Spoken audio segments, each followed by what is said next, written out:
Japan by River Cruise is made possible thanks to the kind listeners who support us on buymeacoffee.com and due to the generosity of our corporate sponsors. This is a message from Ikinari Mado Kenchiku Gaisha.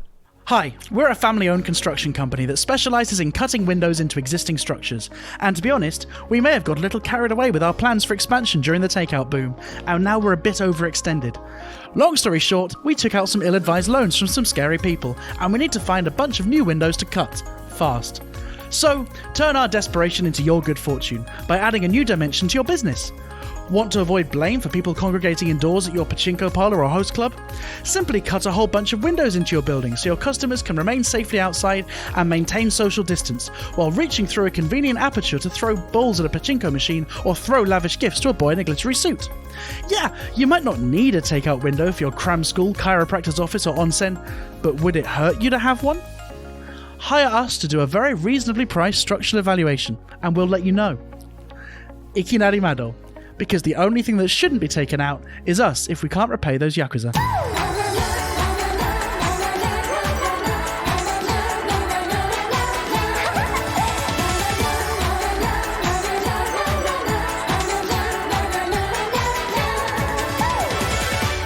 Hello, Brian, and welcome back to Japan by River Cruise. I'm Bobby Judo. And I'm Ollie Horn. And joining us this week is Angela Ortiz, author, speaker, activist, and CEO of Place to Grow, as well as senior manager of corporate social responsibility for Adidas Japan.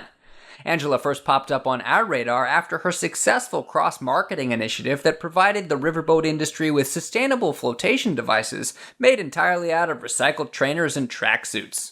Angela, thanks for joining us. Hey, Bobby. Thanks for having me. On this week's show, local news reports that southwestern Japan is being hit with yet another round of unprecedented rainfall, which begs the question, what exactly do they think unprecedented means? We'll talk to Angela about her experience with natural disaster relief efforts in Japan, as well as how the climate crisis is affecting Japan's sustainability policies. Plus, Ollie's got your weekly River Cruise recommendation. Ollie? Yes, this week's recommendation is actually more of an arc than it is a cruise, with priority seating available for any passengers who plan to travel with a pair of lyrebirds, periodical cicadas, Portuguese man-o'-war, or proboscis monkeys.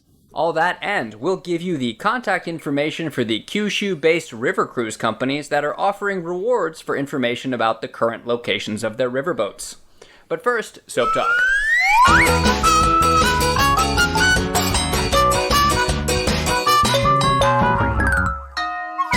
Angela, when we first met, you came on a Love FM radio show I was doing to talk about your efforts in disaster relief in Minami Sanriku in Tohoku after the March 11th tsunami, earthquake, and Fukushima meltdown disasters. And you've gone from there over the course of like 10, 11 years to senior manager of corporate social responsibility at Adidas, as well as CEO of your own company, Place to Grow. I've got to ask, how did that come about? And also, can we have some free shoes? Yes. And a simple question, but I'd have to give them to you as a personal gift. But it's worth getting them. We have some awesome shoes made of completely recycled plastic. Anyway, so I started in 3/11 after the disaster as a first responder. In 2015, rebranded the organization to focus on community building, and along the way was sort of the point person for hundreds of different corporations for their CSR programs, helping them develop like weekend retreats for volunteers, et cetera, et cetera. And then in 2016, I sort of leveraged my experience to go full-time in corporate and help companies set up more holistic, either sustainability-focused or social impact-focused programs. Moving away from, one-day programs or one-day events into real partnerships with local communities focused on long-term support. Now, nothing makes our listeners more delighted than corporate speak like holistic sustainability solutions. So I'd like to hear more of those kind of words, please. What does it actually mean to say that companies are sustainable? Because isn't the point of a company, right, is just like generate money for its shareholders. If it makes money, the company's doing well. If it doesn't make money, it's doing bad. No one needs companies to be good guys. We know they're bad guys. So that whole narrative has been under debate for decades, with many people believing that, yes, companies should only be taken into account, companies should only serve their shareholders. And other people think companies, by nature of existing, already have an impact. They should be responsible about the social and environmental impact alongside the financial. Because if you don't make any money, you don't have any employees, you don't exist, you might as well have never existed to begin with. Right. So I think, to be honest, my personal perspective, which is all I'm talking about here, is that it really depends on the company and what their values are. And that's been the case for the last, 100 years. Unfortunately, we have not had the luxury of social media and transparency in the 80s, 70s, 60s. And that change in people being able to see what's happening with their very own eyes has shifted the landscape of CSR completely. How have you found that it shifted the landscape in Japan? Because I feel like there's something to be said for the idea that Japanese companies do have kind of more of a holistic, traditional, sustainable approach, but Ding, ding, at the ding. same time... Lovely buzzwords, Bobby. Very nice. But at the same time, a lot of foreigners come to Japan and notice the things that Japanese society and Japanese companies do that strike us as very unsustainable. Like the one peach wrapped in plastic. Yeah. Inside another bubble plastic, inside a plastic bag, yes. But what you have to remember is that the way we behave in sustainability is just a representation of the country's values already in and of itself. So in America, we're not too picky about bruised peaches, so we never would think to waste resources on that. In Japan, the value of perfect peaches is very high comparatively. And so when we look at how companies can make a difference, we are looking at, you have to look at what is the company's core business, and can, just by their business, how do they accelerate or amplify the positive impact they can make? And those stories have been decades in the making. And you see a huge shift in activation of those only, I'd say, these last 10 years. And to your point, how did that change happen in Japan? This was definitely after 3/11, the disasters in Tohoku that happened when they had departments that were dormant that did this thing called CSR, and it was maybe to help a developing country. They had programs in Africa, and suddenly their very own communities needed help.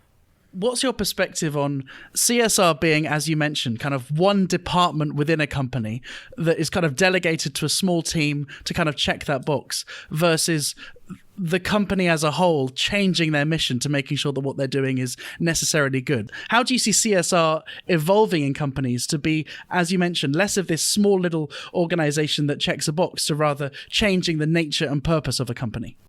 So what you've just described is what I refer to as PR CSR. And it was sort of the predecessor to what we see now, which is sort of purpose-driven brands. And even what you see in cause marketing, where it was them scrambling to figure out how do they actually manage both. What is the accurate, or let's say what is the holistic and long-term approach, is actually taking a look at their business, the resources it takes to run it, and those include social capital and environmental capital, and then saying, do we want to be here in 20, 50, 100 years? Or are we okay dying out in 10 years? And if so, they don't really need to make long-term changes, build roadmaps to more sustainable materials. But if they are a brand that wants to be here for over 50 years, they know from a business standpoint that they have to change the way they approach fuel, the way they approach materials, the way they approach their waste. All of those things become huge business factors for sustainability, which literally just means the ability to sustain themselves.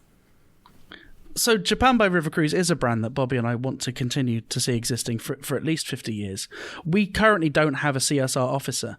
What should we look for in that hire? So you should look for someone who can guide you in a strategic perspective on where you're already... Oh, I love it. A strategic perspective. Where are your business partners? How do they exist? What are those transactions? And then just look at the environmental and the social impact that you're already making.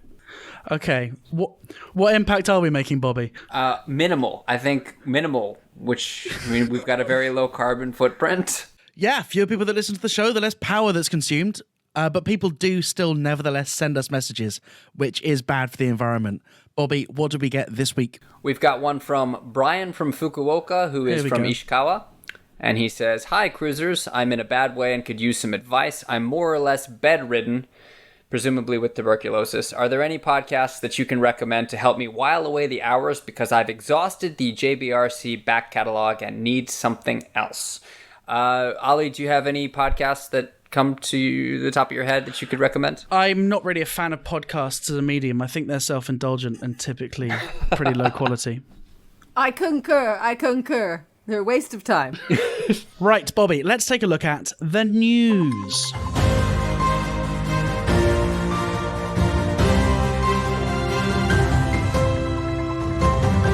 Bobby Judo, what's in the news this week? The biggest thing going on across Japan, I think, and also here in Kyushu, is the record-breaking raining and flooding. At this point, I think they're up to 55 confirmed fatalities. And this is the third year in a row that there has been record-breaking rain throughout Kyushu, places like Kumamoto, Kagoshima, Saga, Fukuoka. And yeah, I mean, looking at the video footage, this is serious. This is homes literally being swept away, riverbanks breaking. I think it's close to 1 million people that are now in some kind of evacuation zone and being asked to leave. Yeah. About 1.38 million people have been asked to seek refuge. And this is in the context of coronavirus, where typically refuge centers are already presumably hotbeds of disease. This is really bad. Well, there are two opposing forces at work here. One is that over the last couple of years, there have been people who have seen the news when evacuation warnings went out and went unheeded, and that led to deaths. So people are more inclined to listen to the early warnings. That's one of the forces. The other is coronavirus. So on one hand, you want to heed the early warnings and more people are more inclined to evacuate than in previous years. But on the other hand, they are very concerned about going to these evacuation centers where you can't really as easily avoid the sanmitsu, the three conditions of kind of like being packed into a space together. So people are having this debate of what risk should they take.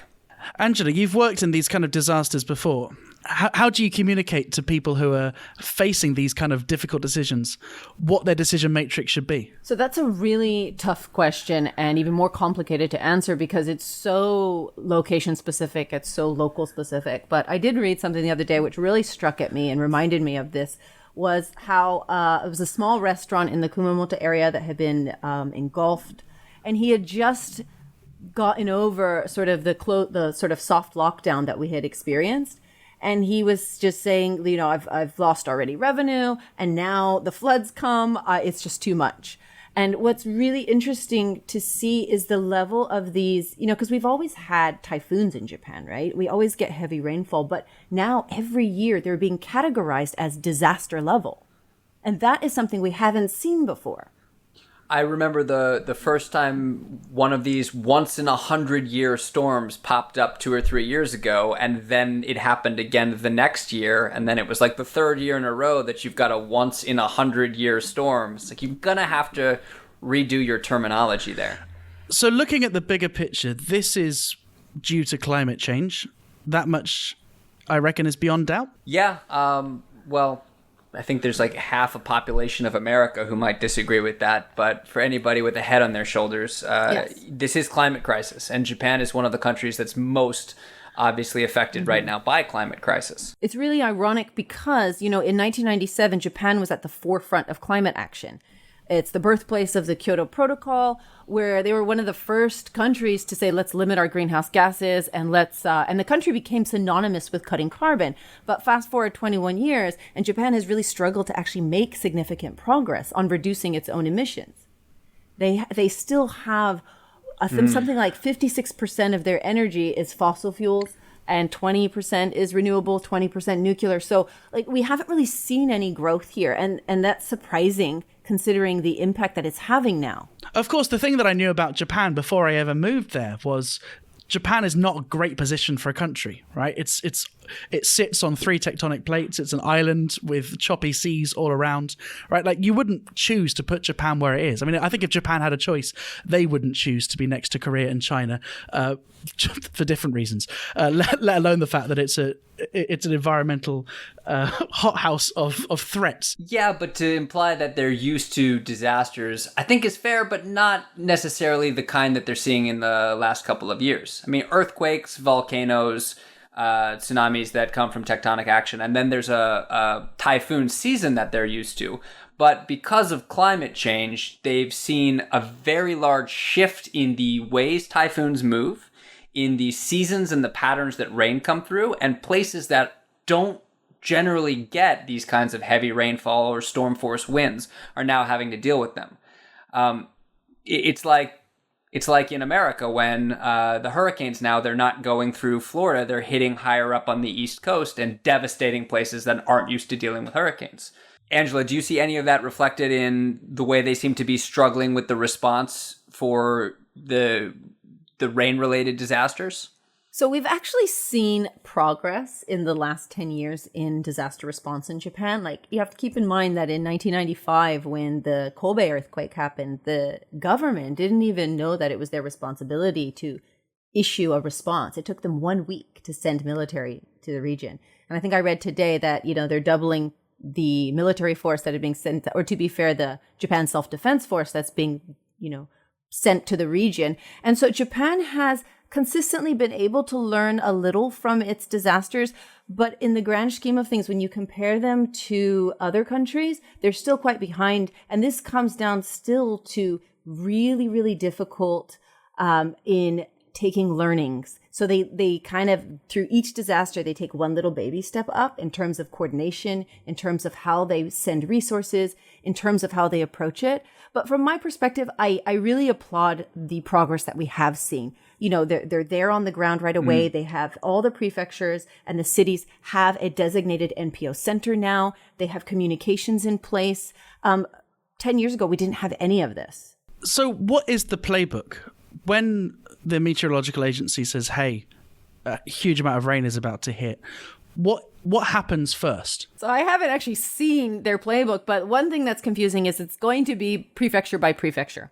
And that's a huge issue always because, these disasters don't care about what city they're coming through. And for communities who have completely different protocols in regular life, to now come together in a disaster scene is what happens is they spend more time sort of arguing, communicating, going back, having re-meetings than they do in actually, acting as first responders.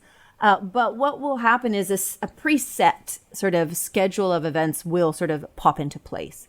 For example, the COVID entity will start communicating between nonprofits and the government. And like already I see on Facebook friends and acquaintances of mine who work in emergency response. They're on the ground. They've got their diggers out. There are companies that have already sort of like they have preconditions, pre-contracts, preset contracts, companies that have preset contracts with the government to send in trucks, provide water, all these sort of emergency needs.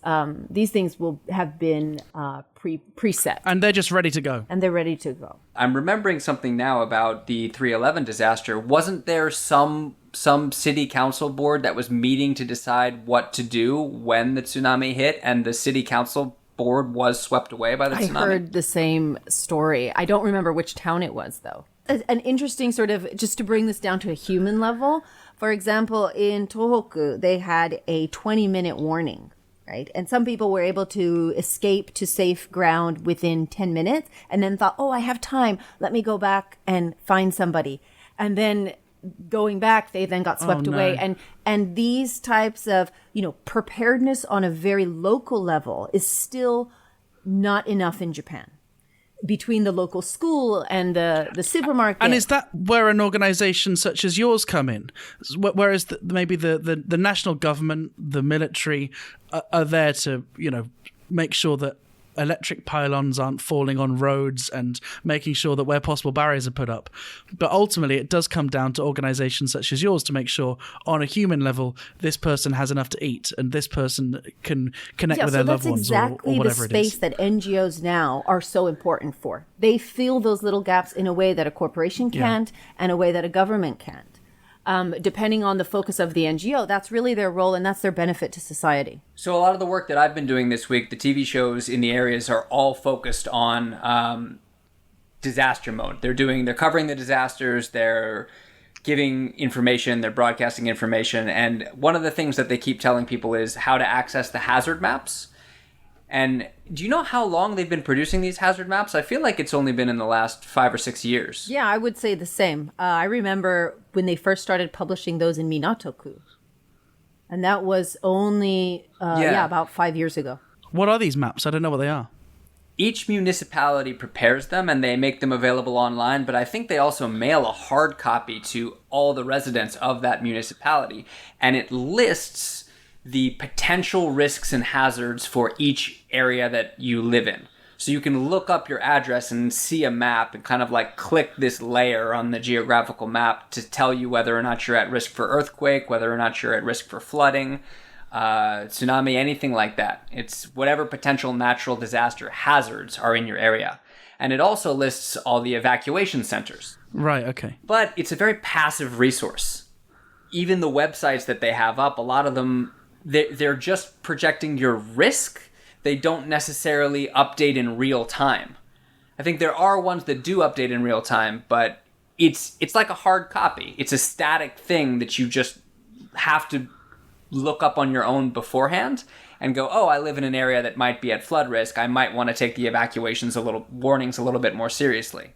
This makes me think of the COVID app that they have right now that is like in real time, every day updating. And I'm just wondering if maybe that's something we'll see on the horizon. A more intuitive app that allows people, like even something like that. See, that's a CSR thing that Google should do, is give you your safest, fastest escape route. Well, this is something which I'm reading in the news reports, that looking at the flooding that's happening right now, there are reports of people not knowing what to do. People, for example, wondering whether they should wait it out for another day, or they're not sure whether it's more risky to maybe start driving somewhere to escape, or whether it's more risky to go to one of the support centres where they might be at risk of COVID. And something which I imagine the people on the ground, the boots on the ground, have to struggle with is, while in the abstract there might be the perfect plan, you have to convince each individual who's maybe going through a very traumatic time. Maybe they're seeing their car's been washed away, or they might even have, I don't know, actually had their loved ones killed or injured. You're having to convince them on a granular, one-by-one basis, you do this, you do this, you do this. It must be really hard. A lot of the casualties that they're seeing right now this year and in previous years are older people in their 70s, 80s, and above. And they suspect that there's an aspect of it that the older you are, the harder it is for you to physically evacuate. But there's also an aspect, we're doing all these evacuation warnings on TV, and the second we cut to commercial, the casters are turning to each other and going, these old people are going, when it happens, it happens. If it's my time, it's my time. I'm not leaving my house. I think that is a really real factor. I'd agree. Seen it before. Yeah. And I did see a handful of segments where they go inside the evacuation centers right now to see how they are set up to deal with the COVID threat. And they do temperature readings when you go in. They have everybody fill out like a little self-report form. And if you aren't feeling well, they put you in a separate holding area. And then the people who go into the main holding area are also starting this year, they're being given these cardboard partitions. They have these kind of like 3 meter by 2 meter cardboard boxes set up with a cardboard bed inside. So each individual person, or they have larger ones for families, gets their own like cardboard room that's set up with the mandatory 2 meters of distance between them. And they fill a gymnasium with them. The cardboard box, ironically, actually first debuted as support for the Hinanjo in the Kumamoto disaster 3-4 years ago. In Tohoku, we didn't have those, and it was really difficult because people were on top of each other in terms of no space, and people actually had as much stress and mental sort of disorders come because of the duress of having no privacy. And actually, it was considered an innovation, and I think it's really interesting just because I think society is fascinating. I'm a nerd like that. How these are actually becoming even more valuable because they also provide that distance naturally that we didn't have, 10 years ago. Yeah. So I have hope for Japanese in the way they continually integrate innovation into the way they approach supporting their citizens. I agree, and I hate to say this, but agreeing with that and hearing you say that also depresses me on a level, because the same TV show that I work for did a story 3 weeks ago on one of these companies that had produced this new innovative cardboard partition, and it could be resized and it could be this and that. And this was before the rain started, and it was something that there's definitely a demand for, something that there's a use for, something that will provide a positive change. But they produced this segment celebrating this company. It was a really upbeat, kind of cheerful, happy segment. And while I applaud the product itself, I can't ignore the fact that we're in a situation where there's a need for this product that is so sad. And the idea of celebrating that they built these cardboard boxes for people to live their lives in struck me as kind of like akin to like a book release for a Soylent Green cookbook. It's this horrible situation that you're making the best of. Something that shocks me is Japan is one of the richest countries in the world, and yet Japan, with essentially unlimited resources and super smart people working on these problems, still there are massive failures in terms of the response, in terms of getting people the basic necessities that they need, in terms of evacuating people.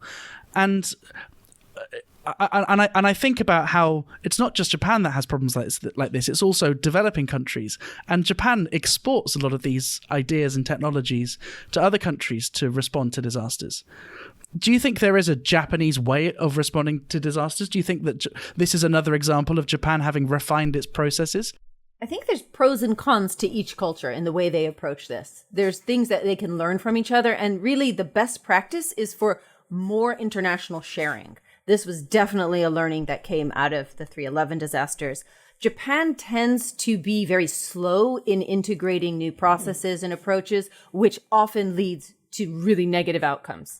On the other hand, if you compare some of the American approaches, they're faster, they're integrated, but there's a lot of tension and chaos, and that can have other problems. There's a lot more, there's more looting and there's more crime, and Japanese are all nicely lined up, and everybody thinks, it's just way more organized over there. But in fact, that's not actually the case. But it's really hard to say one is better than the other. In fact, I don't think you can. And how does the initial response have an effect on how that area is able to recover in, say, 5 years or 10 years' time? I can tell you a story about this. Great. We love stories on this podcast. And this was so eye-opening for me working in disaster recovery and then community building long-term so I remember, probably what is happening now in Kumamoto, Kasumigaseki, somebody somewhere will draw lines and say, okay, this team goes there, these people get that kind of support, I'm allocating based on numbers and stats what type of emergency aid goes where. But you and I, Bobby or Ollie, will be neighbors living in the same space, and my house is completely destroyed. Bobby, you still have all your house because of whatever reason, you're richer, you're up on the hill, and Ollie, only half of your house is gone. We all go to the shelter and we're all given different supplies. And we're stressed out, we're tired, we're hurt. And suddenly I turn to Bobby and go, what the fuck? Why do you get all of that? Or actually, sorry, it's the opposite. You haven't lost anything, so you will get very little, maybe even nothing, because technically your dot in Kasumigaseki equaled no supplies for that family. Right. And that will tear us apart as a community. And the longer the recovery goes on, the bigger these gaps become. 10 years later, 5 years later, you and I are no longer cool neighbors. We're not tight anymore. I'm not talking to you. Our kids are not playing with each other. And this is the great long-term negative impact that happens over and over and over again.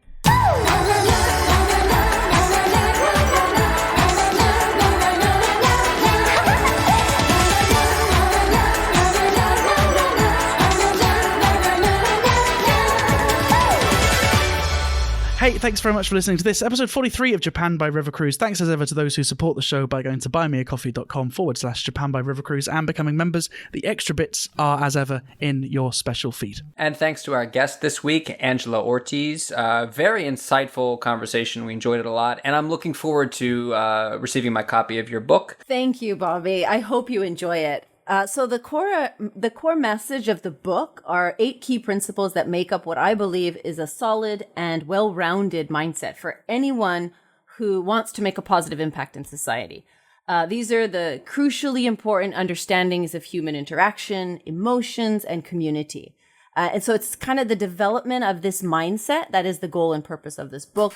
I learned a lot from these last 10 years. I've made 1,000 mistakes. So I share a lot of personal stories, and then I kind of give you a takeaway as a reader on suggestions of how this might help you become a more effective leader. Thanks again for being here. Thank you, everybody, for listening, and we will see you next week.